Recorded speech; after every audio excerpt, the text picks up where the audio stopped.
Assalamualaikum warahmatullahi wabarakatuh. Bagaimana kabar kalian hari ini? Hari ini kita akan belajar tentang perubahan sosial budaya. Semoga hari ini kalian tetap bersemangat, sehat, dan tetap di rumah. Ya, pengertian dari perubahan sosial budaya. Ada seorang sosiolog Indonesia bernama Selo Sumardian yang mendefinisikan perubahan sosial budaya sebagai segala perubahan pada lembaga permasyarakatan yang mempengaruhi sistem sosialnya. Sistem sosial di sini bisa berupa nilai, norma-norma, dan perilaku masyarakat. Faktor penyebab perubahan sosial budaya.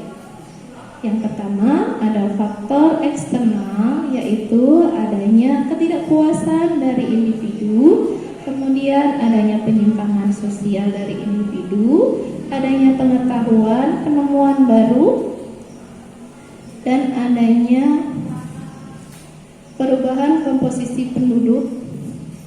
Kemudian faktor eksternal, adanya peperangan, adanya bencana alam, dan adanya kontak dengan masyarakat luar.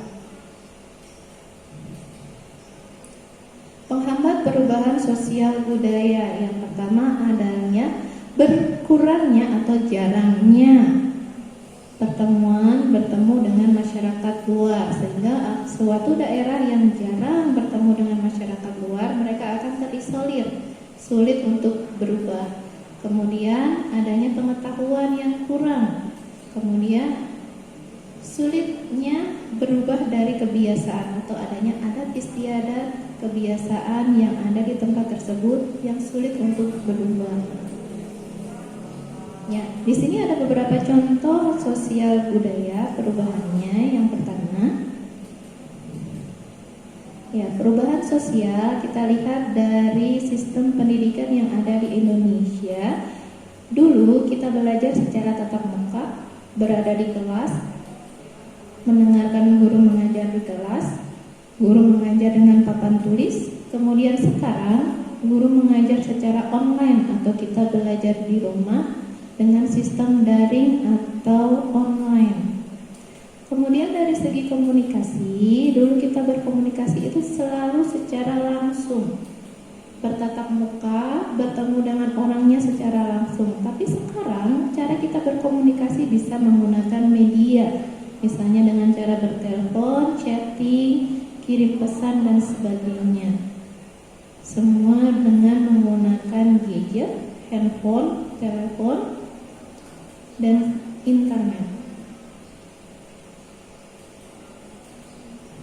Perubahan budaya. Ya. Nah, coba kalian perhatikan gambar di sini. Dulu anak-anak yang mendahulu lebih sering berada di luar, bermain di luar bersama temannya berkelompok.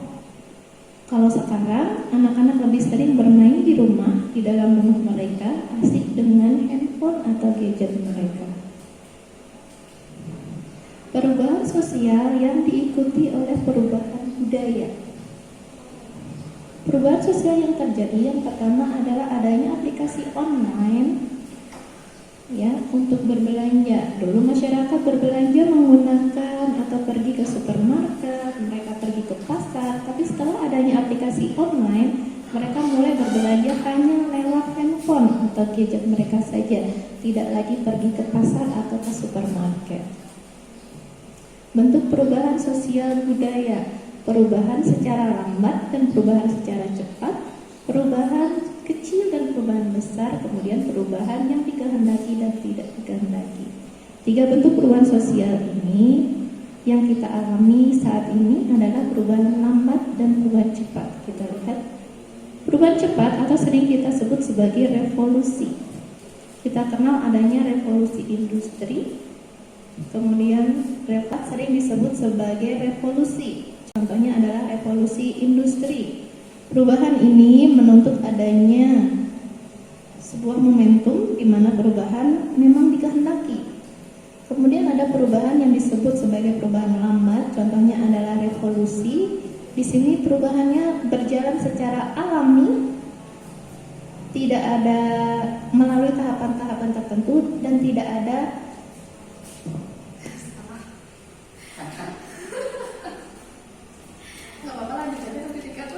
lanjut aja. ya.